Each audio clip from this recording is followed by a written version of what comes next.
Welcome back to His and Hers Movie Podcast. This is episode number 60, featuring a review of the brand new theatrical / HBO Max release of Godzilla versus King Kong. I am King Kong. Hear me roar. Roar. What? You're stupid. You are Godzilla. Hear you be a little bitch. Rawr. Buddy, he's not a little bitch. Yeah, sure. I am one half of your hosting duo, JP, podcasting on this April 4th, 2021, out of southwestern Pennsylvania, and joining me tonight is the little Zilla god herself, Carly. I like that. I am little Zilla. Hear me, little. Shut up, dude. What? You're stupid. Yes, so we are here. It is almost 1 freaking M in the morning, and we are recording a pod. Now, we did have a big day yesterday of watching movies, which, you couldn't really handle, and we'll get into that later, but we were going to record last night, and, well, we didn't feel like it. So now we're recording because you couldn't handle watching 3 movies in one day. Wrong. We'll get into that, but... We had a move extravaganza. Yes, we did have an extravaganza, but it just seems that we should probably never do that again because you were a little less than able to handle it, to say the least. No, I feel like we shouldn't do it again because you were cranky, and then you're even more cranky today. I'm not cranky today. Sounds pretty cranky. I'm not! Today. Stop it. But no, we watched movies yesterday. That was nice because we got to go to the theater, and you've seen 3 movies in the theater by yourself before while cheating on me. But you and I together, I don't think have ever gone and seen 3. We've seen double features quite a bit, but not 3. We've done it at the drive-in. Yeah, I don't count that. I just mean like the theater and seeing new movies and stuff. So. Right. So yeah, I did do it once before, and back when theaters were open and there was a lot of new movies coming out, as much as I enjoyed going to see movies with you, sometimes I enjoy going to see movies by myself. Don't act like you did that once, dude. Calm down. What? You only did it one time. I didn't do it one time. When else did you do it? I went and seen 1917 by myself, too. Oh. You didn't want to go. No, I think I was busy. Yeah, see, but that was back when movie theaters were open, they were, like, the one near us was open on, every day of the week. See, I would love for that to happen again, because there's certain days where I can go, but it's closed. And I would like to just go see, because you don't want to see all the stuff I like to see sometimes, so I like to just go by myself and see a movie. It's just something great about it. I think one of the reasons I love doing it so much is because when I was growing up, all I wanted to do was go to the movie theater, like, every time I could, but, like, I never really had a way to go. Like, either I didn't have a ride, or I didn't, it took me forever to get a license, so, like, in a car, so I didn't really get to experience going to the movies unless one of my friends was going or something like that. Yes. Yes. I mean, going to the theater, I got to go to the theater quite a bit growing up, because my mom liked to go to the movies, so her and I would do that a lot. And then when I got to high school, I went with my friends, Kaylee in particular, who we still hang out with. She always liked to go, so I would go with her. And I would also go with my mom in high school, so never really had that problem. But I will, going to the movies is one of my favorite hobbies, because there's not a ton to do around here, for one thing.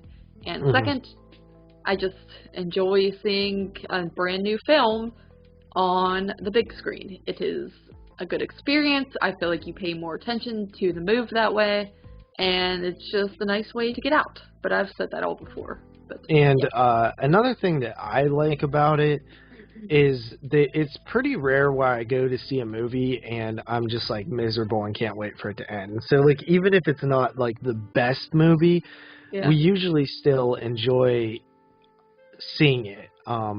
It's I can count on like one hand like movies where I was like literally just like miserable and I couldn't wait for it to end. One film in particular that I think of when thinking about that is Slender Man. Yeah, that's the first one that comes to my mind. Slender Man, Rings was pretty bad, but I still like found it somewhat tolerable. It was really Slender Man and then The Empty Man, which we saw last year, which for some reason people like, but yeah, I was pretty miserable in that movie. Yeah, that was horrible. The Final Wish turned out to be pretty horrible too. So that was like the first movie I think we watched in 2019 in the theater. Oh yeah, I was thinking of Wish Upon or whatever, which I saw at home. Right. But yeah, The Final Wish, that one was like pretty bad. But even then, I still think we gave it like a 6 or something. But yeah, it's pretty rare that we see something that we're like miserable in. Yeah. The time that I went by myself and watched 3 was actually like a really fun experience. You had already seen Joker by that point, so it was one that I definitely wanted to see. So I started off with Joker and then went into Zombieland Double Tap, which I surprisingly had a blast with. And then the third and final one was The Addams Family, which I wasn't like. The beginning of it was really fun, but I got really bored by it, and I actually started to like fall asleep a little bit, and was not super into that one. So, but it's really fun doing a triple feature. I don't think I've ever had a chance. Like, I know Jeremy does 4 sometimes. I don't think that I've ever had an ability to where they all lined up to have 4. Like, we got kind of lucky with this one that we were able to see 3 movies that we were interested in seeing and that they lined up. Because that doesn't happen a lot here, especially at the closest theater to us. Yeah. Nowadays, they only show 1, maybe 2 screenings a day anyway of a movie, so... they usually have like 1 showing. It's like at 7 o'clock usually, and then like all the other ones are like 7:10 or 7:45, something like that. Just because it's like not busy enough for them, so they're just like not able to show a lot of movies. But if anything happened with this little move watching thing, it got me like super like excited to see movies in the theater again. I'm like super jazzed about that. I can't wait to see like Mortal Kombat, and I heard they're showing Quiet Place 2 trailers again, and which Quiet Place 2 was the movie we were going to see before the pandemic started last year, like over a year ago at this point. Yeah. So I'm ready for this nightmare to end. I think everybody is. I mean, it feels like it's almost over. You know what I mean? Considering that King Kong versus Godzilla or Godzilla versus King Kong, which, by the way, I just realized like 2 days ago that they titled it back like opposite from the original. Yeah. Which makes sense because it's going to be easier to, and it's also not King Kong, it's Kong. Yes.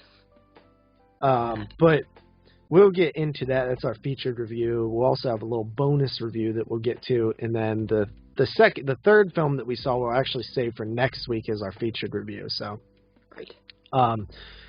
So yeah, seeing movies in the theater is always to me like the best way to see a movie. Even when you're talking about classic movies, I know that the 10 Commandments was screening this week, and I didn't realize it. I would have loved to see that in the theater. I know you don't. No, buddy, I don't care for long moves. It's only it's just under 4 hours only. But yeah, I don't want to watch a move that has an intermission, buddy. I'm sorry. Why? Because it just sucks. Like, I don't feel like sitting there and watching that, and then an intermission comes on to prolong it even longer. So then you're there for like 5 hours. Yeah, but a movie like the 10 Commandments is an experience. I don't know about that, buddy. I wish they still made epics like that. You wish they still had moves like that? Yeah, like they still made them. Oh, yes, I don't. But Like, the longest movie nowadays is like 3 hours usually. Yeah. That's fine. You're telling me if they showed all of 1990 It, you wouldn't want to go see it? Yeah, I go see it. That's a move. That's a good move. What? So is 10 Commandments. They just seem so boring. I used to watch that all the time when I was a kid, man. Dude, why were you watching that as a kid? My pap introduced it to me. I see. Yeah. He also introduced me to Stand By Me. Well, that's a good move, too. And a bunch of westerns that I don't remember the names to. Right. Right. Paps love westerns. Yes. I wish I actually would have spent more time watching the westerns. Because I did like them, I just never felt like watching them. Yeah. Like, you want to watch this western? I'd be like, nah. But, like, in hindsight, I wish I would have, because, like, I did like every one that I watched with him, I've liked. Yeah. But anyway, I digress. Theaters are kind of back. King Kong versus Godzilla, or Godzilla versus King Kong made a decent amount of money, so that's exciting. And yeah. Yep. So I guess we should get into some things that we did this week. Oh, one thing that we kind of wanted to talk about for a little while. This is not move related, but a couple of years ago we started getting into those meal kits. Yes, we did. Which are like subscription-based boxes of meals that you get in the mail, and then you make them, and then you eat them. I think I did like 3 different ones back in the day. There was HelloFresh, which was the first one we did. That's probably the most popular one. I did Dinnerly and like Every Plate, I think. Yeah, you did. I think, did you just do HelloFresh? Yeah, I've never tried any other one. Right.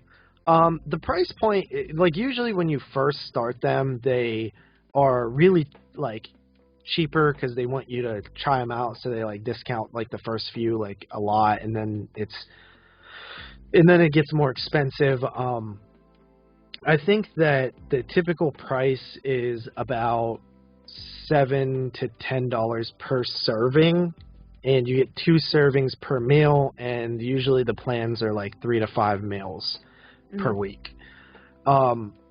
The value is not the best. Like, obviously, if you go to the store and just buy all these ingredients yourself, it's going to be a lot cheaper. But the thing that is kind of the selling point for these boxes is it's convenient and everything's portioned out for you already. And then 2, you get to make things that you might not consider to make yourself if you're not a big cook. So that's kind of the appeal to them. And we tried them probably like 2 years ago, I'd say. You might know more than me. Yeah. And then we took a little break, and we decided to try them again. This time, instead of one of the 3 that I tried again, I tried Martha and Marley's Spoon, also known as just Marley's Spoon, and you went back to HelloFresh. Yes. I wanted to try the Marley's Spoon one because it seemed like the recipes were a bit different from like the typical ones that I would see a lot. And a lot of the, like HelloFresh, for example, any like steak recipes will be like more expensive. Like you have to add on to your already price of your serving, and it's like way too expensive. Mm-hmm. But you could actually get like steak dishes in Marley's Spoon, so I was like, let me try this. And I think I'm on my 3rd box now, so I figured it was time that I could review them a little bit. And we just kind of wanted to talk about it since it's something we've been doing lately, but I'll go first. So Marley's Spoon, it's pretty simple. You know, you just sign up. They give you like a heavy discount. I think like your first one's like 20-some bucks after shipping, and then the second one's like 30-some, and then I think you get about 3 at a discounted price, and then the 4th one's like full price or somewhere around there. But the very first box I got, there was like this steak and collard greens dish with fries, I think, and then I got a pork tenderloin dish with roasted red cabbage, and there was another dish in there. I think it was some sort of, I think it was actually another, was it another? Do you remember what it was? Your other meal? Yeah. Wait. You wanted those empanadas. Oh, yeah. Yeah. It was an empanada meal. Yeah. Right. And so I wait for my first box, and it says it was delivered. The days that you can get it delivered are only like Fridays, or I think like Thursday, Friday, Saturday, or Wednesday, Thursday, Friday, which isn't the best for me. I like to get them earlier in the week, like Monday, because I usually I don't want to. I'm usually more busy on the weekends, so I don't usually feel like cooking.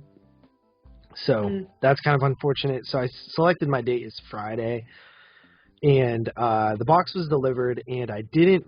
It wasn't in my house though, so I contacted them. I'm like, yo, it says it was delivered. I never got it.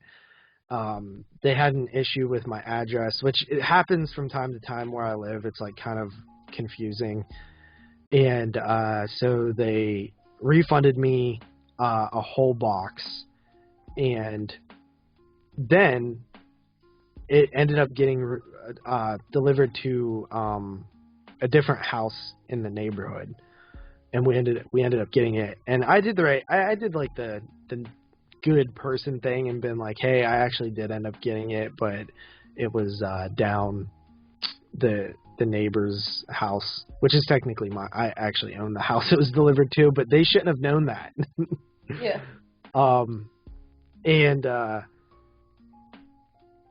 So I get the box, and I open it, and the 2 dishes that I mentioned, the pork tenderloin and the steak, were there, but the 3rd dish was an egg sandwich or something. I don't eat eggs like that, so I surely didn't even want that.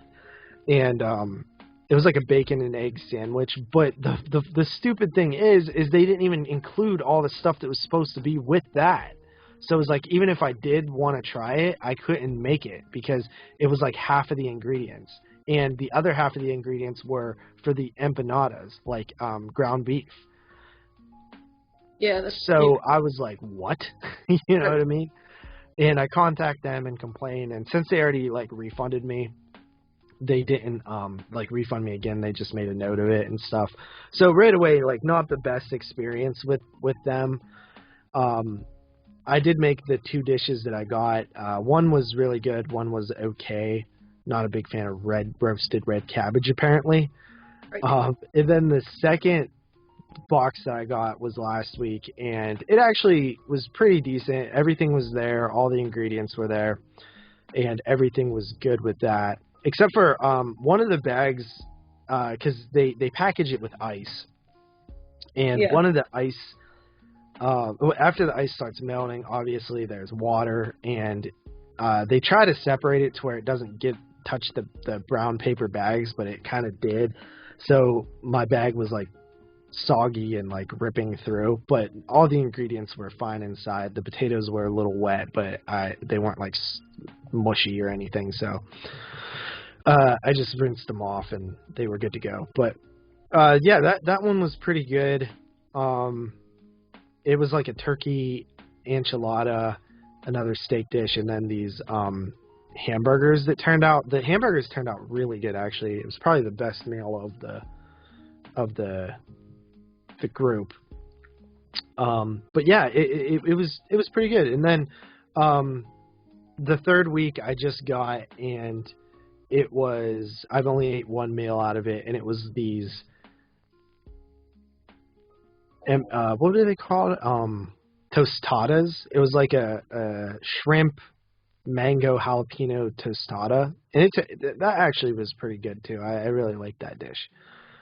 So overall, I really like the concept, and it is very convenient. The price point is like way too high to stay doing it.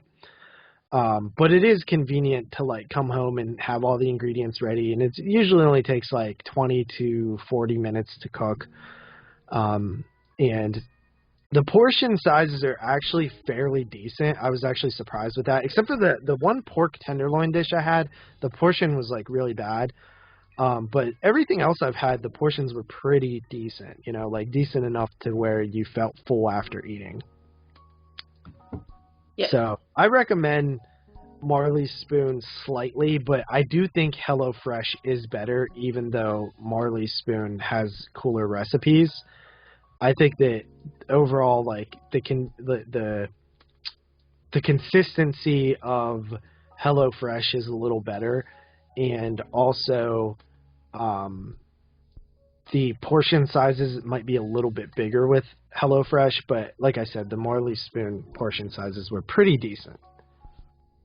And they also have like more to choose from too, I've noticed. That's what I kind of like. There was more options. There's vegetarian options, more keto friendly options, and just a lot more to choose from, I would say. Yes. So, what do you think of HelloFresh? Yeah, well, like, I got it, like you said, about 2 years ago, and I was really into it. And pretty much I was getting it every other week, and I had a bad experience where the last week, and I was kind of like on the verge of like canceling it anyway because I was just, wanted to save money and whatnot, but, basically the one day, because it says it could deliver anywhere between 8 a.m. to like 8 p.m., which is kind of annoying, but I think it was a weekend when I had it delivered, so I was like watching out for it, and it never arrived. And so I was like messaging the HelloFresh people, and I was like, what the heck? And they said, oh, your box was damaged, therefore we did not send it out. And I'm like, I was really annoyed because I'm like, you didn't even bother telling me that. You thought you were just going to not send the box, and they were like, we'll give you a credit. So they did that, and I was like pissed, so I just like canceled it then and there. And then what did I like got something recently, and it came with a coupon for HelloFresh, and I thought, oh, I should start that back up again. And but the coupon, I realized, was only for if you were brand new and didn't have an account already, so I wasn't able to use it. But when I went on there, I realized that I had like that $70-some credit, so I got like my first order free anyway. And yeah, the first order I got 4 meals, and that was what did I get? I got these like tacos. They were like beef, sort of like beef tacos with like this radish, I guess slaw, if you want to call it that, vinaigrette type thing. Pickled radish, I think, is like more the word for it. And that was really good. Very interesting flavor, especially like the radish. You like mixed it with like this dressing, and it was pretty good. I will say also the box that they sent it in was a lot smaller than the ones they used to send it in. At least I think it is. And that's nice because one thing I hate is just dealing with the box that you have after that and having to worry about throwing away a box, and then those ice packs. I don't really, I'm not going to save every ice pack, so I got to throw that away too, so it's annoying. But, and it's heavy to carry, so they really minimized the box, so it's like a lot easier to bring into your house. But yeah, the tacos were good, and then what else did I get? Oh, I got this shrimp thing. It was like a sandwich. I forget the name, but it was basically like shrimp and coleslaw, and then you like put some sort of like buttery spread on the bun and toasted it up, and it was really bomb. And it came with raw shrimp, and I never cooked raw shrimp before, but I actually managed to do it correctly, so that was ideal. And that one again was really good. I ate both of those that night. It also came with potatoes as a side, and those I kind of screwed up because I feel like I didn't leave them in long enough, and I left it in for the recommended time, but they weren't crispy enough, and also I didn't like mix them up enough with the seasoning and the oil to really get a good flavor on them, so that kind of sucked, but overall the sandwiches were bomb. And then I also got this like enchilada meal that was vegetarian, which I know you keep telling me if we ever get HelloFresh together, I shall not be able to pick the boxes because of that. But I like to try the vegetarian meals because some of them look good, and it's just interesting to me because I never really cooked anything like that. So I got that, and then what was the other thing? It was like a sandwich. Wait, I'm getting all my boxes mixed up because I think I'm on... Crap. I forget things. Oh well, I'll just keep naming off. Well, you got like the one flatbread thing. Flatbread thing. Yeah, it was like the spinach and mushroom or something. Oh, yeah, well, yeah, that's what I was gonna say, but I feel like I think I'm mixing that up with whatever. Yeah, okay, so I got the spinach, the mushroom flatbread, which that was also vegetarian, there was no meat, and it was basically like if you had a mushroom Swiss burger, just without the burger part. And that was actually really good. It had like Swiss cheese and mushrooms and onions and mayonnaise and I think mustard is what you like spread on the buns, and it was actually really good and really filling. They gave you enough mushrooms to where it didn't taste like you were eating nothing. The enchiladas were okay. They were just okay. It was like beans were kind of like the filling. I think I'm not a huge fan of enchiladas in general. I found out. Yeah, I mean, I definitely am because just not bean one. I am definitely burnt out on the whole bean recipes that they have.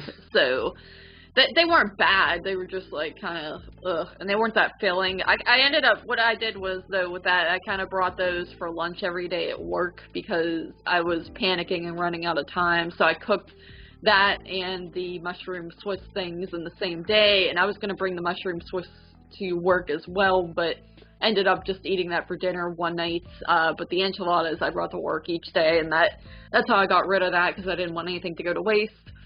But then, everything was good overall, and everything was pretty easy to cook. Then I got like another one, and this recent one I got enchiladas again, but they were actually meat ones. They had like ground pork in them, and those were pretty bomb. They were just the basic enchilada, and there was like the sauce mixture to pour over it.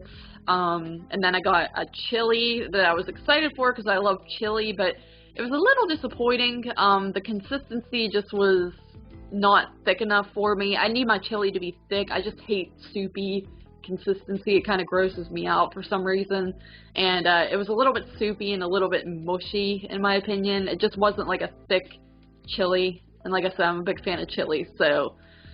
But it was spicy, so that was cool. It had jalapenos that you shredded up and put in it, and some other spicy seasoning to make it taste good. It was just the consistency I didn't really care for. So that was that, and then I also got this bowl. It was like that was another vegetarian one. It was called like a fresca bowl or something like that. Some word I couldn't pronounce, fresca bowl. And that was okay. That was like rice and I think beans again, and then like tomato. Yeah, that's kind of a pattern where that's all. Yeah, see, I don't eat beans at all, so it's just too much. Yeah, it's getting to be, like, I'm more open to beans than you are, obviously, but it is getting to be too much. I'm like, I need to, like, change up what I order from them, so, I mean, it was good. It was good. I ate, like, all these meals I did eat all of, so it's nice that nothing goes to waste, at least, and they're all pretty easy to cook. Yeah, I like that. I mean, the hardest one for me was the enchiladas. There was a lot of steps with those. Yeah. But I think that one of the best flavored things was the shrimp tostadas, because the mango jalapeno sauce was just really good and mixed with like guacamole. I thought that was like a very good like flavor type profile, which I'm a fan of sweet and hot together.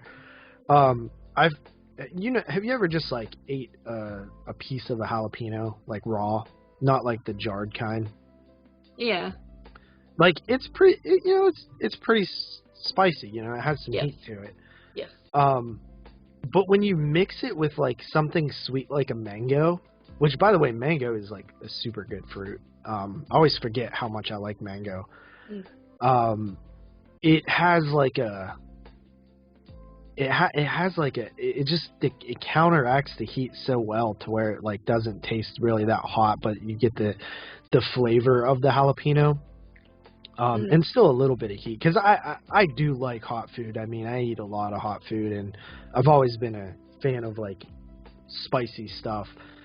But yeah, that was actually pretty solid flavor wise. Like it was definitely the most flavored thing that I've had. The other one, the cheeseburger, was like whatever, I forget what the cheese that they put on it was, but it wasn't like one that I'm used to getting. That turned out really good as well.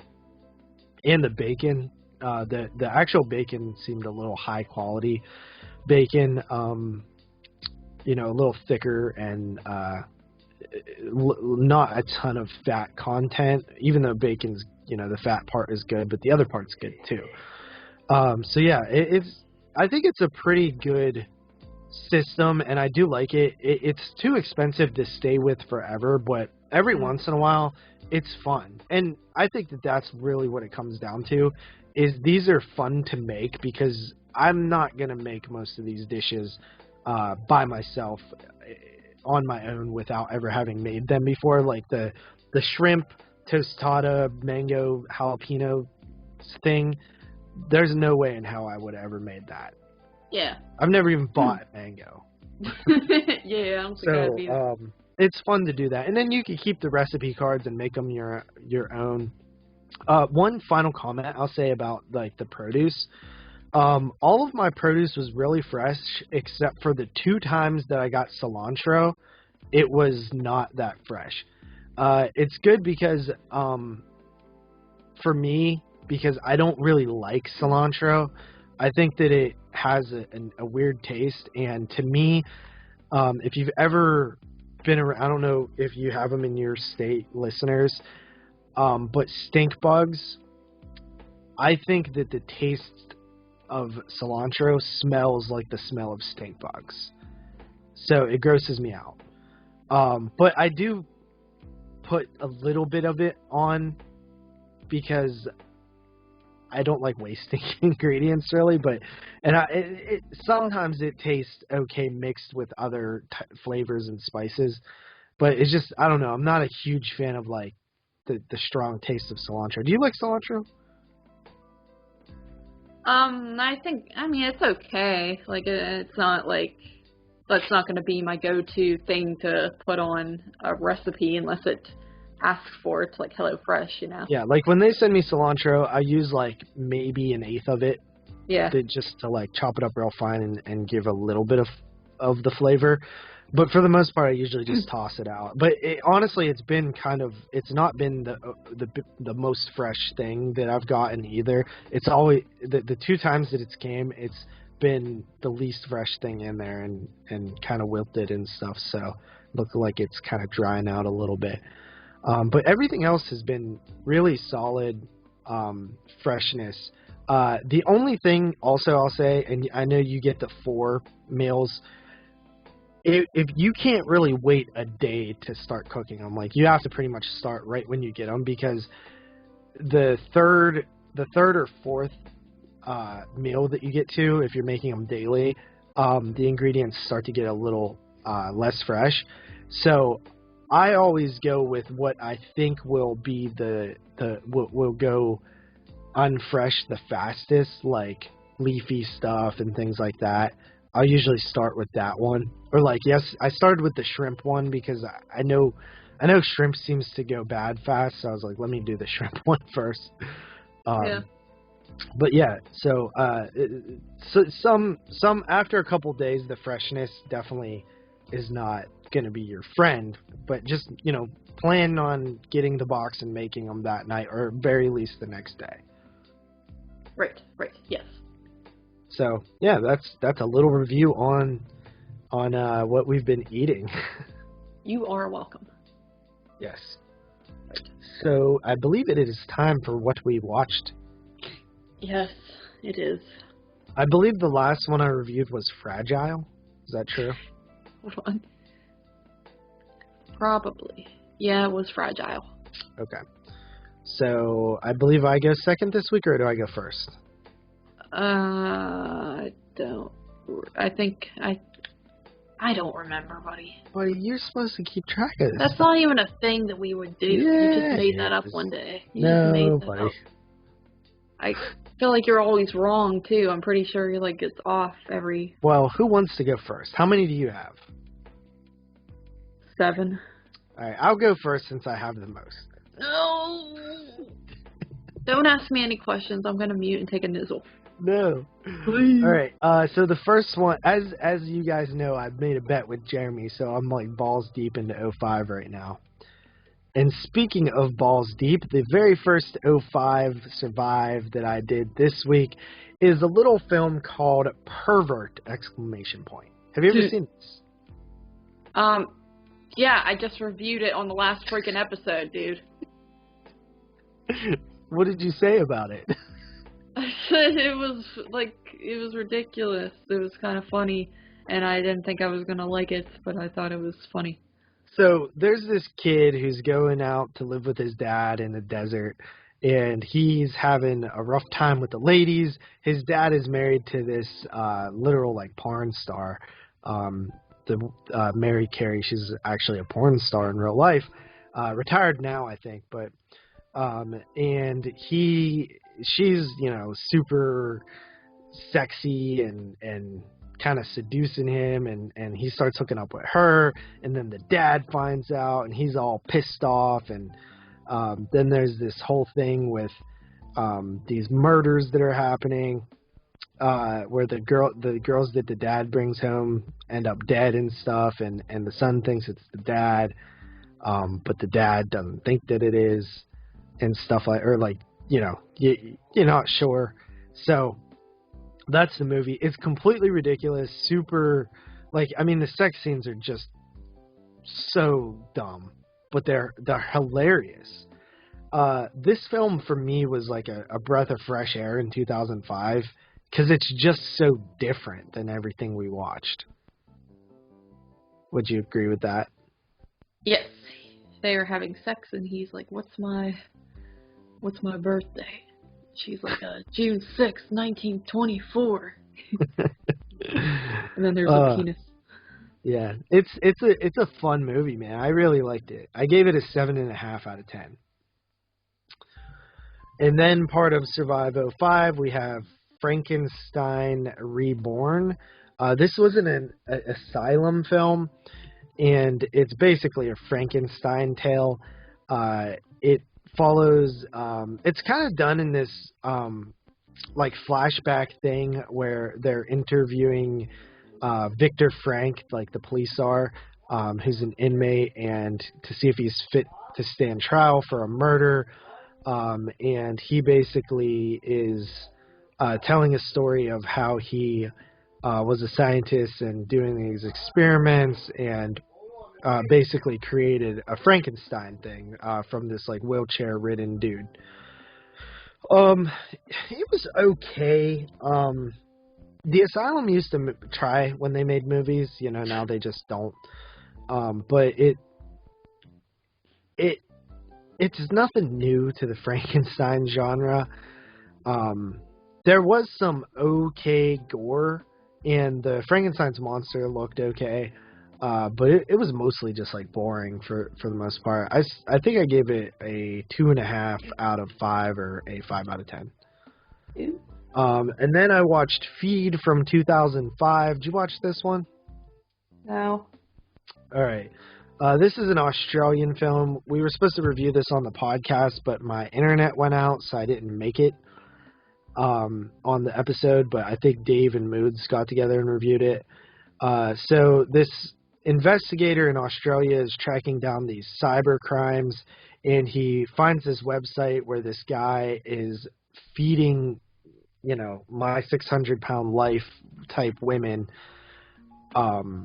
food, and he's basically putting wagers on like when they're gonna die from like heart attacks and stuff. And this guy finds that he's in Toledo, Ohio, so he travels from Australia to Ohio and is trying to track down this dude. The dude has like a backstory of like abuse with his mom and something similar to like the feeding stuff. This movie's kind of known for being like gross because it's like, feeding people till they're dying type thing and just nasty. It's not as bad as I thought it was going to be, like in terms of the grossness, but it did gross me out because it's something about like food and this is nasty, Yeah. Like those fetishes, like those food fetishes, like the women that love being feeded and like usually a really big woman, like a small guy or something. Yes. Ugh, just kind of nasty, Not as explicit as I thought it would be. The story itself I thought was pretty weak, honestly. I think that the guy was stupid, and it's like, okay, you're gonna go find him and do what? Like, you're not gonna come, like, you're a police officer in Australia or like a investigative guy, detective. But you're like not going to work with the American authorities. Like, what do you get? You're just going to like, what do you gonna like when you find him? What are you going to do? You going to arrest him? You know what I mean? So it was kind of like stupid like that, and he gets like super into it, and I don't know. I didn't think it was that great. Some people really like it. I gave it a 6 out of 10. Then we have Puppy from 2005, and Puppy is a movie where this chick who's like, I want to say she was she might have been a drug addict, if not a drug addict, just like a sort of like criminal down on her luck type. She attempts suicide, but she's rescued by this tow truck driver who takes her back to his house and basically believes that he's her husband, that she's his wife. And basically, like, ties her up and, keeps her captive. You can't really tell at first if, like, the guy's crazy or he's just, like, acting out this sort of, like, replacement. Like, it's kind of weird. You're not quite sure if he, like, truly believes it's his wife or if he's, like, pretending. You know what I mean? Yeah. That was a kind of a weird aspect of it that I couldn't quite put my finger on. It turns into this big like Stockholm syndrome thing where she starts to be less I want to escape type thing. I thought it was like pretty decent. It's more of a thriller and not like overly impressive, but it wasn't a bad watch. I gave that a 6 out of 10 as well. And then I watched Doom from the year 2005. And this one is about a group of space marines led by The Rock.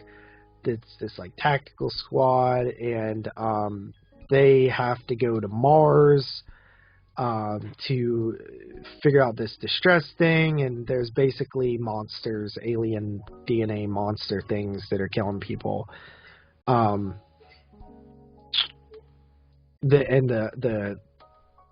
The things can mutate humans into monsters.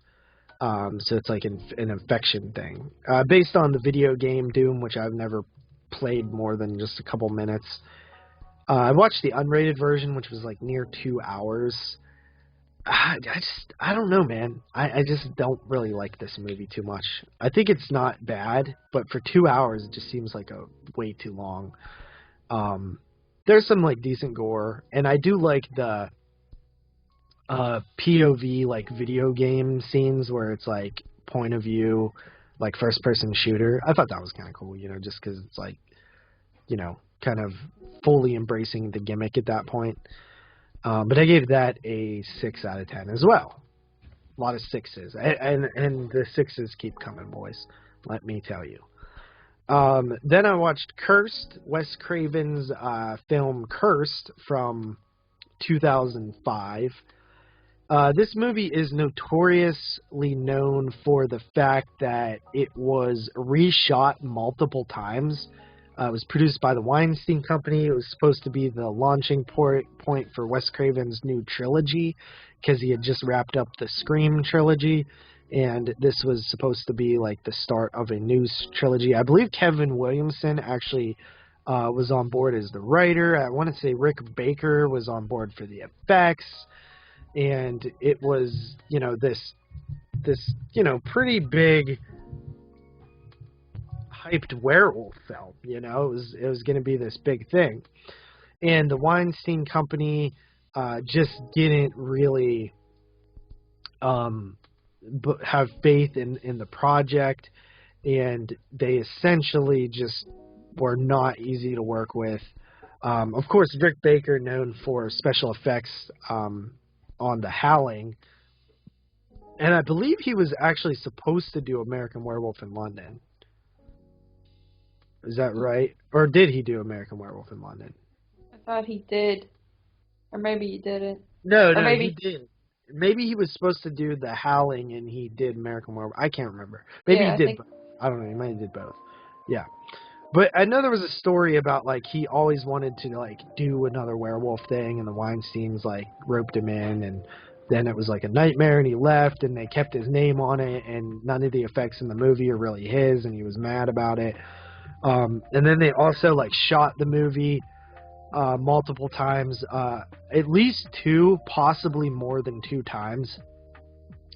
And then Craven didn't get, any of his vision in the movie, and he was, all upset by it and kind of talked bad about it afterwards. So it was just a complete disaster, starring Jesse Eisenberg, as well as Christina Ricci? Yes. Why do you sound annoyed? Cause, come on! How many do you have? I think I'm about halfway. No, I'm gonna fall asleep. So yeah, Cursed is it's kind of a messy movie. I still kind of enjoy it though. I think it's pretty fun. Basically this brother and sister get attacked by a werewolf. They are turning into werewolves, and they're trying to find the head werewolf to kill them. There's tons of gay jokes in here. Not tons, but some. And I was on a streak of gay disses. And it really is funny how much, everybody talks about Hostel as, the one homophobic movie, but, half of these movies I watched had some sort of, homosexual joke or something in it. It's kind of played funny in this one, though, where it's, this guy is making fun of this dude for, calling him, a homo and stuff all the time, but it turns out he's actually gay, and he's just repressing it and acting out, and then he likes Jesse Eisenberg, but Jesse Eisenberg's no, I'm not gay. Not that there's anything wrong with that, but and I thought that scene was pretty funny. The werewolf looks kind of shitty sometimes, most of the time, honestly, but I don't know, I like it. Do you like it? Yeah, it was fun. I gave it a 6.5 out of 10. So again, staying with the 6s. And then I watched Mortuary 2005. I figured if I'm going to do one legend, I might as well do another legend. And that is Tobe Hooper with Mortuary. This was his second to last film ever. So he, this film, it's kind of an interesting one too. Basically, it follows this mom and her 2 kids who move to this new town to open up a funeral home / mortuary. She's a mortician, and turns out this house has a history with this kid. I forget his name, Billy something or something, some legend or something, and they think that he might be still in the house, or his ghost might be in the house, or something like that. And the kid kind of hangs out with the friends, gets a job, deals with assholes, and then it turns into sort of a zombie film. I think this movie's fun too. It has some pretty atrocious CGI in it, but it almost feels like it's like it almost feels intentional, like that it's like they knew it was like kind of bad looking. I doubt it was, but it just feels that way because it gets kind of goofy at the end. I like movies set in mortuaries. That is like one of like my favorite settings in horror. I just think it's creepy and cool. And I remember one of my I forget who it was. It was like one of my aunt's friends when I was like a real little kid. He moved into a funeral home that was being like rented out as an apartment. It was like half or something, and you know there was in the basement there was still like that drain in the floor and stuff, and the table down there and stuff, and he said he was like terrified there, and it always creeped me out. I always remembered it from my childhood. And Toby Hooper does this little mortuary film with the set in a mortuary. It also has Denise Crosby in it, who is the mom from Pet Sematary. I thought that was cool because I hadn't seen her in a while. But yeah, I mean, I like the movie. I gave it a 6.5 out of 10. I know you like it too. You gave it 7. Yes. Then we have Boy Eats Girl from 2005. This is an Australian film. Basically, this dude is like dating this girl he gets like broke up with, and he's like depressed, so he kills himself. But his mom resurrects him using some voodoo stuff. It's like a comedy zombie film. It's where did I say it was from? Or did I say? Hello? Hello? Are you there? Buddy. Carlin, did you fall asleep? Buddy. Okay, anyway, it's an Irish film. And yeah, it's sort of a bit of a funny, but kind of takes a while. It's a little boring. And the way that they do the like resurrection, like the mom does the resurrection, it's like in like these flashes, and you're like, wait, what the hell's going on? It was alright. I gave it a 6 out of 10. And then I watched Glass Trap from the year 2005. Speaking of more lower quality 2005 movies. Are you back yet? Buddy, I had to pee. Okay, I was sitting there talking to you, and I'm like, what could you have possibly said to me about this movie? I was saying, where did I say that movie was from? What, Boy Eats Girl? I don't know. Like, I walked away because I thought he's not going to possibly talk to me about this movie. I thought you fell a nizzle because you said you were going to take a nizzle. I am. I'm about to take a nizzle because, like, you're taking forever, Izzle. All right. I'll be quick. I'll pee.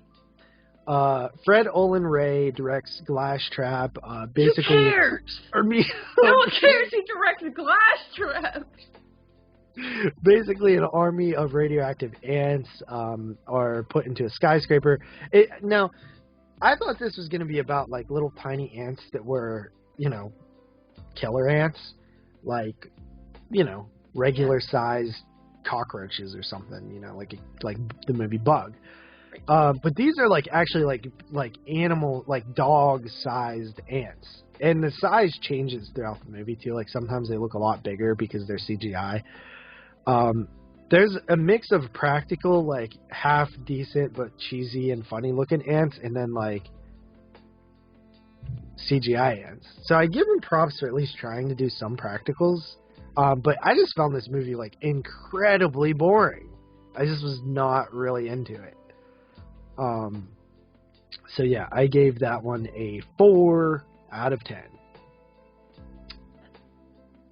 So after all those garbage movies I watched in a row, I decided to watch a good movie, and that is Land of the Dead, 2005.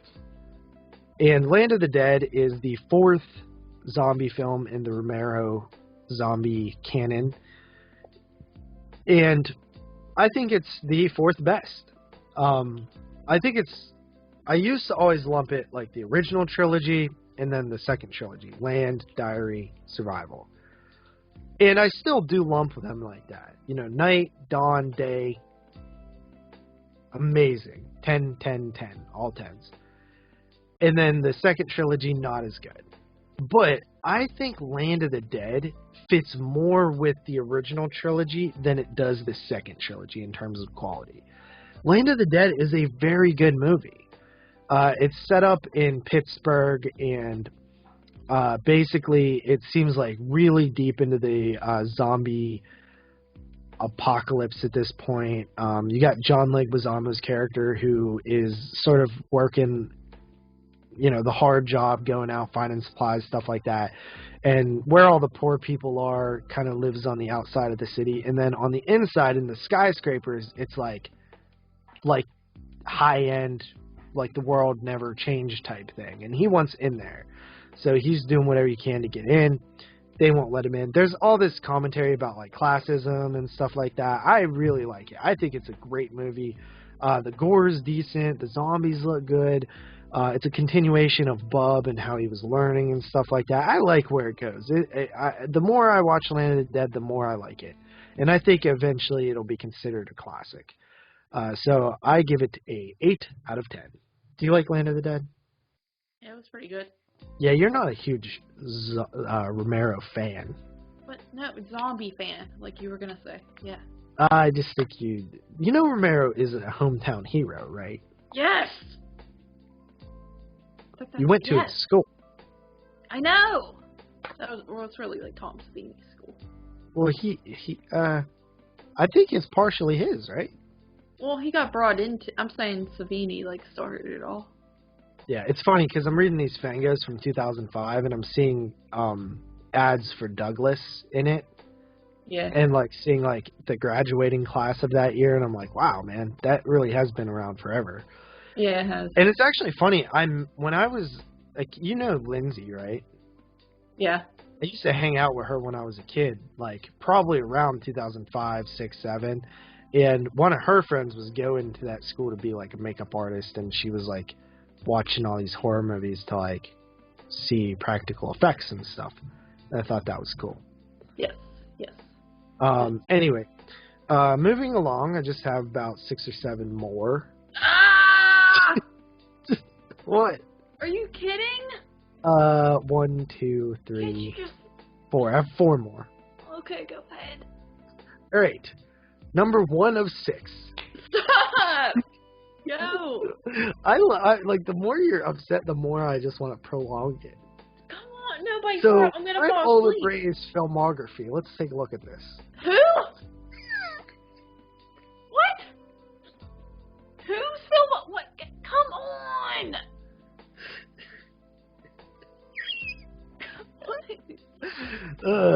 All right. So, Age 6, Diary of a Serial Killer. These are all 05 movies, by the way. So 2005. I watched about 3 a night. I was kind of hitting about 2 or 3 a night. Age 6, Diary of a Serial Killer. This is a Spanish film from Tartan Video. And it is about a guy who wants to be a serial killer. So he basically, I think he killed his girlfriend. He spent 25 years in prison. He gets out. He inherited this old motel in like Spain or somewhere, and he begins bringing prostitutes back to the hotel and tying them up in room number 6 and basically raping and not feeding them and kind of torturing them a little bit. And he's also continues, doing this while married with his wife in the house the whole time. I thought it was like pretty dang good at first. I was like really into it. It was kind of twisted. I actually was feeling really horrible for the victims, which normally doesn't happen to me because I'm like desensitized and, I know it's a movie and I usually just don't feel that bad. But I was like, it was really bothering me in this one. And then like the third act just comes out of nowhere and it just wraps up like kind of fast and weirdly. And it just felt like it was like kind of shoddily done in the end. So that kind of disappointed me a little bit. I still thought it was a pretty good movie. I gave it I want to say a 7.5 out of 10. I think it's worth watching. And then I took a break from '05 because we were about to go see some moves. So I watched Godzilla 2014. I'd realized I'd never actually seen it. I forgot that. So this one follows a Navy bomb expert who is, reunited with his family, and then he's not, and then there's Godzilla comes out, and he has to, figure out, this bomb, and then his wife is looking for him, and who cares about the human stuff? Godzilla's there, and there's these two other monsters, and they want to mate and have a bunch of other little monsters, and Godzilla gotta stop them. You don't see Godzilla for freaking ever. I mean, you see him, but you don't really see him. And it's, kind of annoying. And then, by the end, I got satisfied with my Godzilla-ness. I still don't think it's, an amazing movie, but I gave it a 7 out of 10.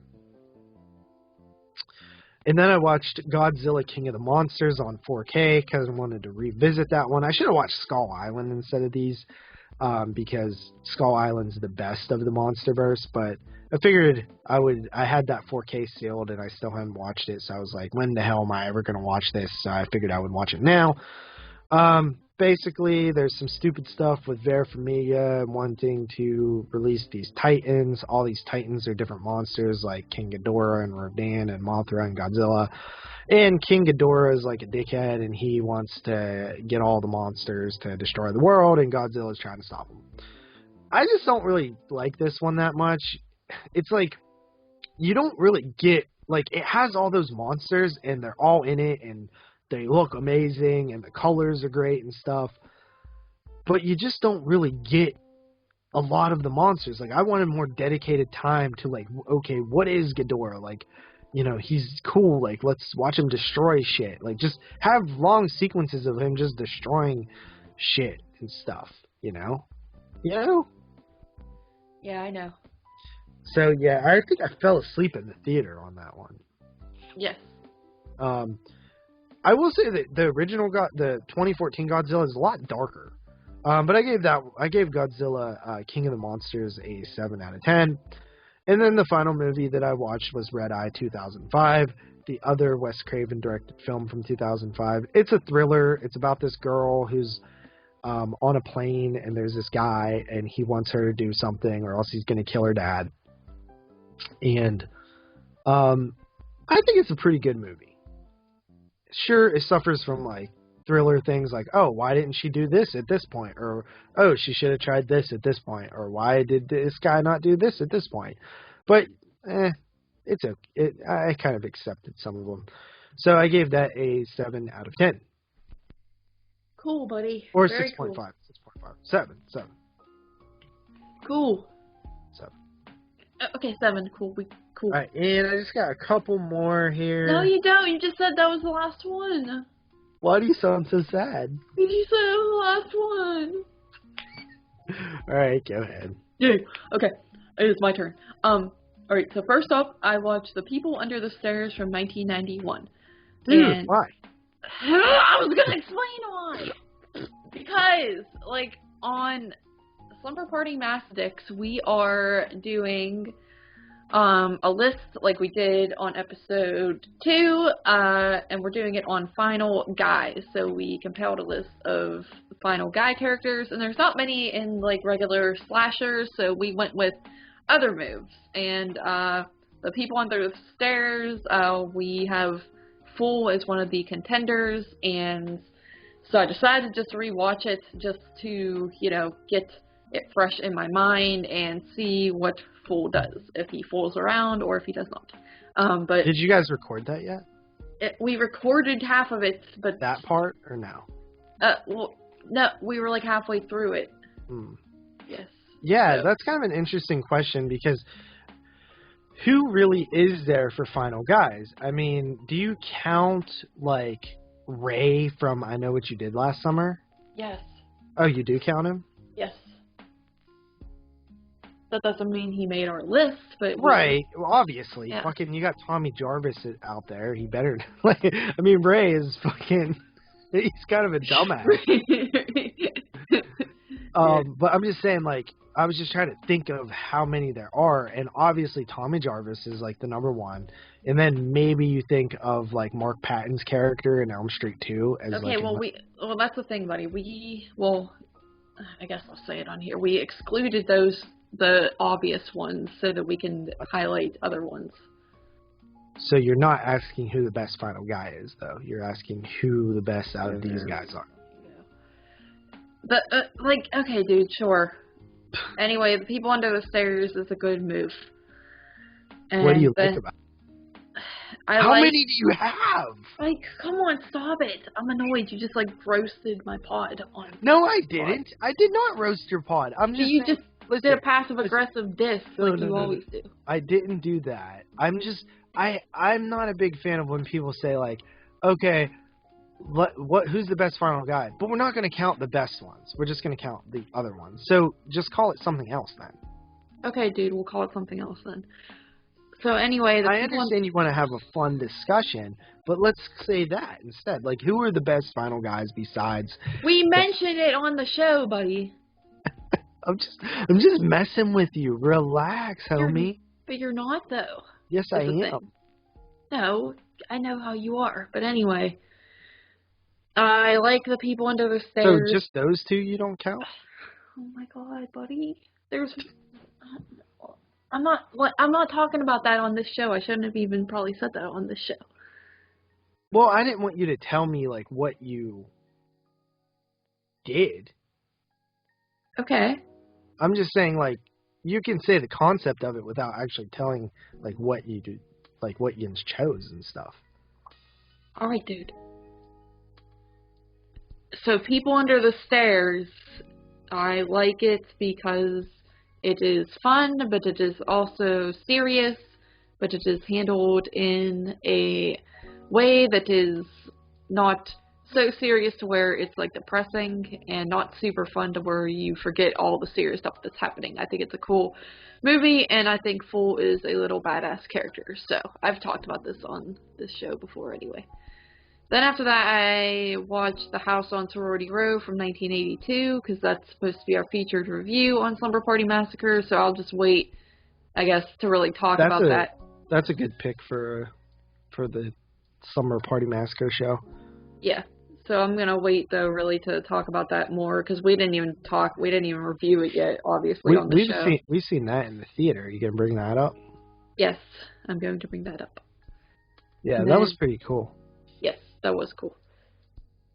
Yes, I think that was the only... Then I watched Fright Night from 1985, and this one grows on me as time goes on. Did that make your top 10? Yeah, it was like number 5 or 6, I think. Hmm.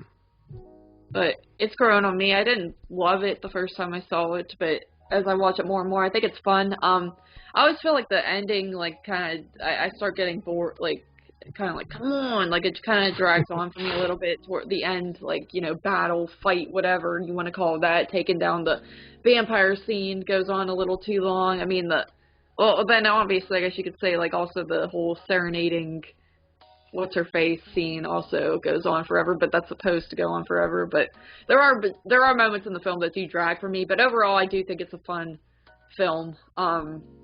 Just an easy one to watch. So after that, I watched The Hills Have Eyes from 2006, and I hadn't seen this one in a long time, many years at this point. And that was a cool one to revisit. I think it's definitely one of the best remakes of all time. And just very brutal and depressing and gritty and disgusting, very bloody, and great performances in it. You got Ted Levine, and he is, you know, Gray is the father, and then I think everyone else is just really good in it as well. And yeah, I really dig The Hills Have Eyes. I gave that like an 8.5 out of 10. And then after that, I watched Swarmed as per my Survive 05. And that was essentially a killer wasp film. It was on Tubi, so I figured what the heck. and it's about killer wasps that wind up in this small town. And I've noticed that a lot of these like movies, it feels like a ripoff of Jaws almost, where it's like there happens to be a big event going on that weekend, and they're like, we can't possibly have this big event this weekend with all these killer things that are going to show up to the event. And then the mayor or whoever's like, oh, well, we can't possibly cancel the event just because something might show up. So we shall have the event because we don't want to lose out on our money. And then the thing shows up and kills everybody. That's kind of what happens in Swarmed. I thought it was fun, honestly. I didn't really think I was going to think much of it, but I had a fun time with it. The effects, of course, on the wasps are pretty crappy, as you would expect, and the movie... Yeah, but they have some real ones, too, which is cool. Yeah, it's not the worst. Like, yeah, they're not the worst effects. Like, I've seen some worse, like, I mean, Glosstrap has the killer ants, for example. Those are horrible. But, yeah, this movie... Larva. What? Larva? Yeah, I watched that. This kind of reminded me of that. Okay. Because it's like the same thing. Once again, there's like something going on, and then all these things come. But yeah, I enjoyed it. I gave that like a 6 out of 10. Then after that, I put on April Fool's Day on April 1st, of course. But to be honest, it was kind of like background the whole time because like my friend Kaylee called me, and then I think you might have called me, and just a multitude of things kind of ended up happening while I had it on. And then, wait, was that the night? What was I doing? Oh, that was the night, me and Lacey and Rebecca were going on that one podcast to promote our show a little bit, and so it was like getting close to that time, so I didn't pay a whole lot of attention to the movie, to be honest, but I've seen it before, and I do like April Fool's Day. I remember seeing this when I was a kid and watching it with my mom. I have it on a double pack with My Bloody Valentine. I think her and I watched them either back to back or one day and one the other, and I remember we didn't really care for April Fool's Day. It was the first time my mom had ever seen it too, and she was like, this is stupid at the end, and I was like, yeah, it is. And but, you know. Now I appreciate it. I think I would have thought it was stupid had I seen it originally, but like now I think it's kind of cool. Yeah, me too. And I really like Amy Steele too. I wish she had done more movies. Yes. Yeah, she's good. She's a good final character. She just has that perfect look to her, and she just is like really strong. So I do like April Fool's Day though. I give it like an 8 out of 10. And then lastly, before we recorded here, I put on Raging Sharks because it was also on Tubi and it's from '05, and I figured, why not? And I thought it was going to be a really bad shark film, but it actually took itself pretty serious. I mean, this is before the time where shark movies became ridiculous for the sake of being ridiculous, so I'll give it that. It's right around that time. Yeah, I mean, the acting wasn't too bad in this movie. It was actually good, and it was serious. There was a lot of science stuff going on, though. I don't really care for that. You hate science. No, you love it. I hate it. No, I said you hate science. Oh, yeah, I hate science. I hate when it's like, beep, beep, and then people are like, oh, we gotta do 412 on the 513. And it's like, oh, no, we have someone on the eastbound, and stuff like that. You know what I mean? There was even some space stuff going on in this, I think. And it was just, it was too much. But, I mean, the movie's about, like, this crew that, winds up getting stuck underwater in their vessel, and, there's these raging sharks that are attacking the vessel as well, and kind of, like, screwing with their oxygen supply, and so they're pretty much screwed and need to be saved. Like I said, it was okay. It was better than I thought it was going to be. It was actually a real movie, and it had decent acting, and it wasn't trying to be goofy for goofy's sake. It was just actually a serious shark movie, so I did appreciate that. But it wasn't like anything great. I would give that one like a 6 out of 10 as well. So that's all I watched. All right. I wanted to just briefly ask you something real quick. What? So I have a list of 36 movies that I want to get to before we record the '05 show, and they are all movies that I need to watch 35 to beat Jeremy, beat the bet, win the bet. Okay. So these are the ones that I have left that I want to get to. Let me know if I should cut any off or put any on. So, Brothers Grimm. I didn't watch it. Hostel. Obviously, watch The it. Devil's Rejects. Yes, moron. House of Wax. You really have to be reading these ones? Wolf Creek. Dude, okay, yeah. Dark Water. No, I mean, you don't really have to watch that one. The Curse of the Were-Rabbit, Wallace and Gromit. Probably not. What the fuck is that? Wait, do you not know what Wallace and Gromit is? I know what it is, but why is that doesn't sound like a horror movie, buddy. The Curse of the Were-Rabbit? Sounds like scary as fuck. That sounds like, buddy, okay, watch it then. The Skeleton Dicks. Yeah, watch that one. The Dicks. What's that? It's the remake of The Dicks. What? Wait. It's a remake of John Carpenter's The Dicks.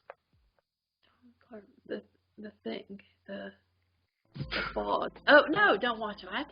Oh, okay. The Ring 2. No, I guess, you don't have to. Beast. Yeah, that's a good one. Tideland. I don't know what that is. 2001 Maniacs. I mean, that's a fun one, I would say. Nori the Curse. I guess.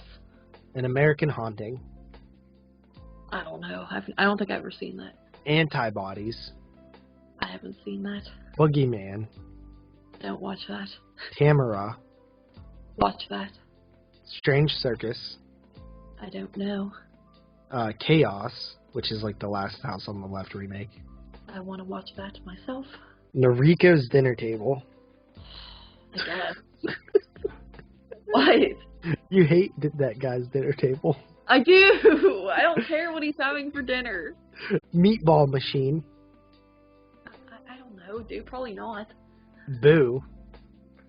That one was okay. P. I don't know. Reincarnation. That one's okay. Pterodactyl. Sounds like it's bad. Antarctic Journal. I don't know what that is. The Red Shoes. Don't know about that. The Cabinet of Dr. Caligari remake.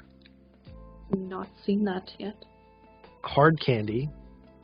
Yeah, watch that. Beneath Still Waters. I don't know about that. The Roost. Don't know about that. That's Ty West's first movie. Oh. It's actually pretty decent. Cello, which is a Japanese movie. Okay. Haze. Okay. Xmas Tale.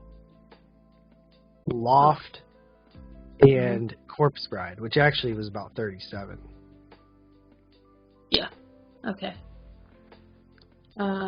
Yes. Watch the move. Okay. All right, so let's get into our bonus featured review here. The film we started our day off with, which is Tom and Jerry. We went and seen this at 2:30 p.m. Yes. So what's going on in Tom and Jerry? What's the plot? Tom and Jerry, basically, I don't have it pulled up, but basically it is a live-action version of Tom and Jerry where they are animated and all the animals in the movie are animated, so it's weird, but all the people, it's just a regular town, and, well, I don't even know. What is the plot?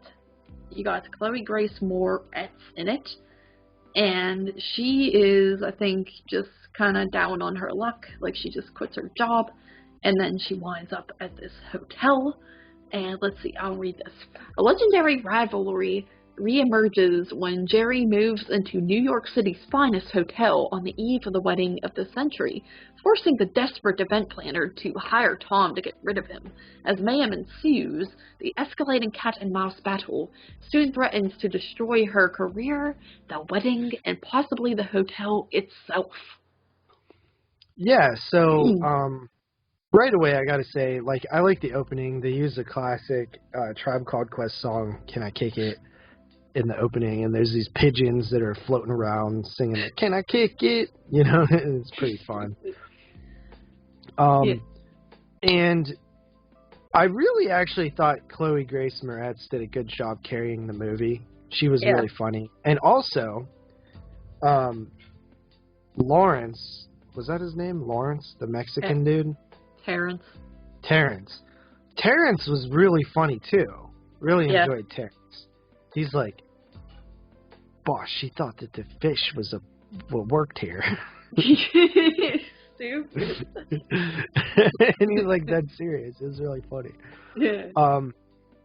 You kind of root for Chloe Grace Moretz. You want to see her do well and stuff like that. Her name's Kayla in the movie. She has like a minor love interest that doesn't really go too deep into it, which I was actually happy that it didn't go too deep into it because it was like too typical, you know? Yeah. But the stars of the show really are Tom and Jerry. They're really funny. Jerry, of course. But, like, when you were a kid, did you ever want Tom to, like, just catch and beat Jerry's ass? Yeah. Sometimes. Or were you, like, rooting for Jerry? No, sometimes I would be mad and want Tom to win one. Yeah. I found myself always, like, rooting for the villain, like, all the time when I was a kid. Like, I would get so mad at that stupid Roadrunner asshole for, like, making Violet fall off the cliff 100 times. Yeah. Like, I would always want him to catch the damn Roadrunner and eat him or something. But, like, Bugs Bunny, I always rooted for Bugs Bunny, though, which is different. Mm-hmm. But, yeah, Jerry, like, and there, like, the concern I had with this going into it was I just thought it was going to feel nothing like Tom and Jerry, and it was just going to be, like, this stupid, like, human thing, and Tom and Jerry were going to be just, like, you know, animated, but nothing like Tom and Jerry. But it really is a good adaptation of those characters. It doesn't betray, like, what they are at their core, which is a cat and a mouse chasing each other. One running, one chasing. Yeah, I haven't, what? Good? I haven't watched Tom and Jerry in years and years. I mean, it was one of my favorites growing up and stuff like that, but I haven't watched it. But watching this movie, I remember pretty much every little aspect too. It's just even the simple stuff like the cheese. Whenever there's cheese and like that aroma thing pulls Jerry in all the time. I remember that from the show, and it was cool because it all brought it back. And then the sounds that Tom makes whenever he like screams, whenever he gets hurt, just all that stuff was like, it was very nostalgic for me, and I thought it was nice that they kept that all in. Yeah, and even some of the gags that they would do in the Tom and Jerry cartoons, they repeated, and I was like, man, I used to love seeing those, and I grew, like, my pap really liked the Tom and Jerry and stuff, and I remember I used to watch that in Looney Tunes, like, all the time, and I still have memories of, like, watching Tom and Jerry, like, in a waterbed, like, when I was a kid, so it was really nostalgic for me, and I felt like it captured those feelings I had when I was a kid, just in a different way, and, like, Spike's in it, and he's really funny too. I thought they did a good job with Spike.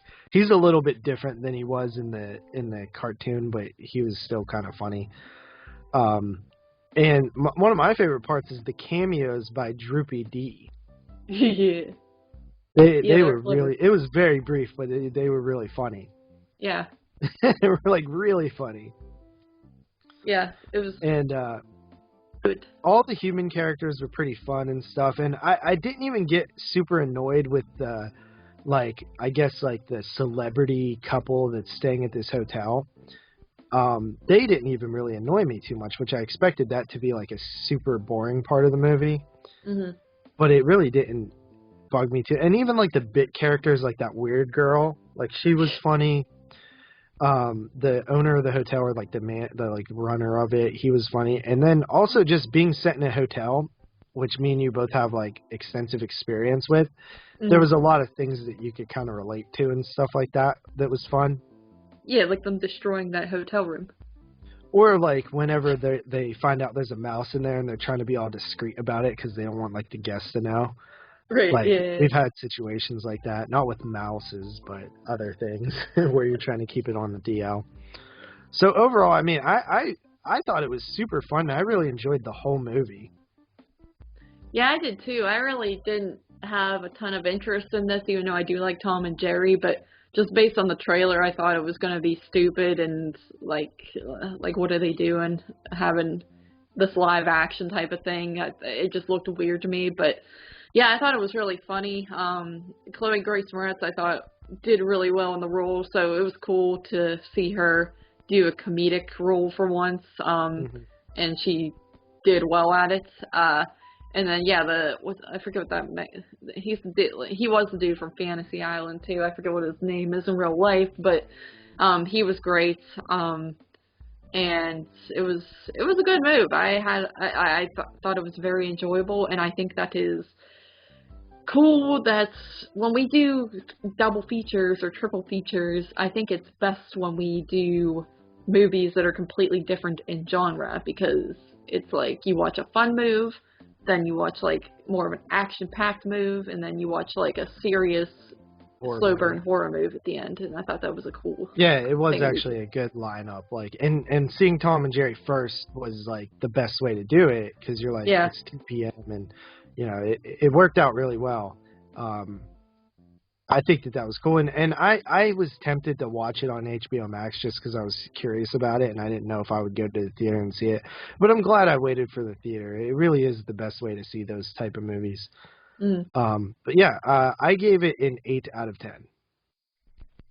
Yes, I also gave it an 8 out of 10.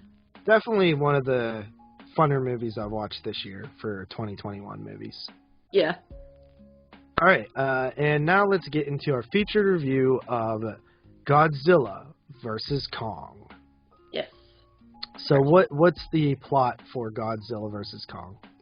All right, it says, Kong and his protectors undertake a perilous journey to find his true home. Along for the ride is Gia, an orphaned girl who has a unique and powerful bond with the mighty beast. However, they soon find themselves in the path of an enraged Godzilla as he cuts a swath of destruction across the globe. The initial confrontation between the two titans, instigated by unseen forces, is only the beginning of the mystery that lies deep within the core of the planet. Yeah, this was directed by Adam Wingard, who has done like a ton of movies. A Horrible Way to Die, Autoerotic, You're Next. He directed segments in both of the first 2 VHS films, as well as one of the better segments in ABCs of Death. And most recently, he directed Death Note for Netflix, which I heard really wasn't too good, and Blair Witch in 2016. He also did The Guest. The Guest is great. Yes. So yeah, Adam Wingard, been around forever. He's worked with other people like in, I guess it would be considered the Mumblecore crew is what a lot of people called it. But yeah, a lot of familiar faces in his early movies and stuff. But he's been working deep in Hollywood now. And I believe he just got announced to do the new Thundercats movie, which I literally don't care anything about. Yeah. But yeah, so we have. At first, I was like confused what the hell they were doing with Kong, why they were taking him somewhere. But I remembered at the beginning that they couldn't hold him on Skull Island anymore. They had like a barrier set up, and he was like starting to get too strong for it or something. But there's like ulterior motives why they're doing that and stuff. And then they have a confrontation with Godzilla. And then they take him to what's called Hollow Earth, which is like, I think they sort of talked about in King of the Monsters. Also, you have another character who was in King of the Monsters, the daughter of Vera Farmiga, and she's trying to investigate. She's all into like these podcasts on like conspiracy theories, and she's trying to investigate like this Apex or APOC or something company that's doing something with the monsters because Godzilla's all pissed off all of a sudden, and he's been quiet for a while. And then there is a third monster in the film, which I will not give away. I think it's kind of like been spoiled for most people, though. I didn't actually know, so I was kind of pretty happy to see that. And there's like some other monster type things in the movie as well. overall, I thought that it was better than Godzilla and Godzilla King of the Monsters. I still think that like the human stuff and Carly's favorite, the science stuff, is a little boring and kind of basic too. And it is a big section of the movie. Like you're following these one characters that are with Kong, and then you're following these other characters who are investigating Godzilla and stuff, and you have these two groups of humans that you just aren't really that interested in. They try to play it for comedy a lot with like the guy who hosts the podcast and this girl's friend and stuff, and they're just kind of not interesting and not really funny either. Mm-hmm. Yeah, I mean, I did, like, I enjoyed the film. That Godzilla King of Monsters, like, I didn't enjoy that at all. When we saw it in the theater, I was really bored by it. But this one, I did like more. I definitely like the King Kong stuff a lot more than the Godzilla stuff. Even the King Kong science-y stuff I like a little better than, like, just what they're doing with Godzilla. I really couldn't stand freaking Millie Bobby Brown, whatever her name is, and her crew, the friend, the podcaster. Like, I didn't think any of their one-liners were funny. I thought they were very generic, honestly, and just stereotypical in a way. And yeah, I just think the science. They just feel so in the way. Yeah, yeah. Yeah, I didn't like that. But I really dug the fight scenes that you do get. But I will also say, I feel like this is one of those ones that had a trailer that was, like, unavoidable. It was, like, playing everywhere you saw it. And I almost feel like they gave away the whole fight, like, the coolest parts of the fights, like, in the trailers. Mm-hmm. So yeah, that kind of... They do that a lot. And I hate that because, I mean, this movie is all about Kong and Godzilla, like, fighting. Like, that's what you want to see. And I almost feel like it wasn't even long enough. That's what I was going to say. It seemed like when all was said and done, it's like I saw the scenes I saw in the trailer, and then there's a few more things, and it wasn't, like, as violent, and there wasn't as much destruction, I guess, as I was expecting. Yeah, they could have done way more now that I think about it. Like, now that I'm really thinking about it, they really could have done a lot more. Yeah. And that's a little disappointing. Yes, yes. You haven't seen... This is the fourth film in the monsterverse. I don't know if they're going to make any more. I assume they will do something, but I don't know if it'll be like the same monsterverse. But to me, the best one is definitely Kong Skull Island.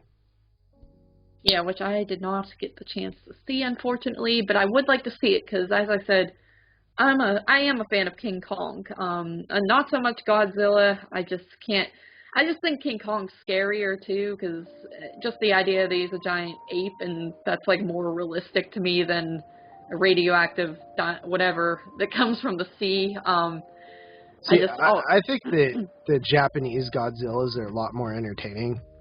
I've only seen a handful of them, but I've pretty much liked them all, except for maybe the Mothra one. But the original Godzilla is... Have you ever seen it? No, I do own it, and I just have not I never have taken the time to watch it. But yeah, that one's actually scary. Like, it's more in lines of, like, the original King Kong. I think that out of, like, all the King Kong movies, though, the original is the best, but I actually think Skull Island is the second best. So whenever you do see it, I'll be curious to see if you think that, too. Yeah. I like Skull Island a lot. It feels more of like an adventure movie, like, you know, the original King Kong feels like an adventure movie, kind of, because there's that early stuff on Skull Island. That's how Skull Island feels, but the whole movie's like set on Skull Island, so it's like cool. But yeah, the Godzilla versus King Kong. I mean, I think Godzilla looks pretty cool. I think King Kong looks really cool in this movie. When they fight, it looks really cool. I did really like the final battle. It was really entertaining. A lot of it takes place in Hong Kong, and like the buildings are all like neon lit up and stuff, and that actually looked really neat, especially on the giant Dolby screen with the like good music and stuff, the good sound. It just makes you want more of that. Like, I feel like there should have been like a 40-minute fight sequence. You know what I mean? It should have just been like the whole movie. Yeah. But yeah, overall, I did really enjoy it. I think that it was better than the last two Godzilla films. Yes. Yes. As I said, yeah, I did. I definitely enjoyed it. I feel like some people are definitely enjoying it a little bit more than me, and probably you too, but I thought it was a pretty good film overall. Yeah. So, Letterboxd? Letterboxd. Let's see here. I wanted to read this dude. He gave the move a 2.5 star, and he said, every scene where beautiful people are speaking very gravely to one another about the particularities of giant monsters feels like it should come with text in the lower right-hand corner that says, press X to skip cutscene. I just wanted to read that because I agree. Like, I just don't, yeah, the people, I don't care about them. Let's see here. This person gave it 5 stars and said, IDK, man, I love Kong. Let's see here. All right. So, I guess I'm done. Okay. Oh, I thought you did a positive and a negative. Okay, well, I guess IDK, I love Kong worked. Thank you. I love Kong, too. I agree with that guy's review. Yeah, it was a girl, I think. Her name was Cheyenne. I agree with Cheyenne. Anyway, so I know you wanted to hurry up and get out of here. I sure did, and we sure did it. Too. I gotta watch 05 movies or else I'm gonna lose the bet. But I don't care. You don't want me to win? I'm not that, like, you're dumb for making a bet that's, like, stressful and hard. I mean, yeah, buddy, I always... stressful and hard. What, buddy? My middle name is Stressful and Hard. It's stupid. That's a bad middle name. Why'd your parents do that? Listen, but no, buddy, I do support you in your endeavors. I just don't want you to be disappointed if anything goes wrong. You don't have faith? I mean, you did pretty well watching all those moves, which means that I'm in for a bunch of his and hers eps that are going to go on for a long time because you keep watching a lot of moves. Alright, well, I'm going to try to do just as many this week or close to it. But I'm actually got to watch 5 Return of the Living Dead movies, so it's going to be tough. Yeah. Anyway, but 2 of those are 05, so that helps. Anyway, I think that's it for this particular episode. We'll see you guys next week. Oh, the third film we did watch, because we did do a triple feature, is The Unholy, which we will be reviewing as a featured review next week. So with that said, I'm JP, that's Carly. We will catch you on the next one. Bye. Oh, wait. We didn't break Godzilla vs. You're Kong. right. We did not. I gave it a 7.5 out of 10. I also gave it a 7.5 out of 10. Cool, buddy. Alright, so with that said, ignore everything we said before that, but this time we are out. Bye.